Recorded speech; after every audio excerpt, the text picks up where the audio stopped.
চারদিকে ধুধু কুয়াশা,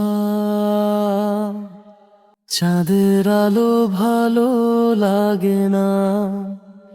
এই একাকিত্ব মন আমার, সে যে কি চাই তা বুঝি না। হয়তো পাখি হয়ে উড়ে যেতে চায় অজানা সেথায়, হয়তো মেঘের কোমল আভায় ভেসে যেতে চায় নিরালায়।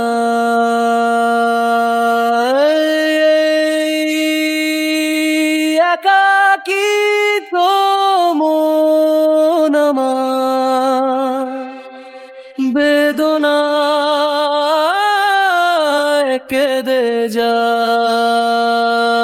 বলো না এই পথের শেষ কোথায়, কোথায় থেমে মিলবে শান্তি, কোন প্রান্তে থামবে এই হাহাকার, কোথায় প্রশান্তি পাবে।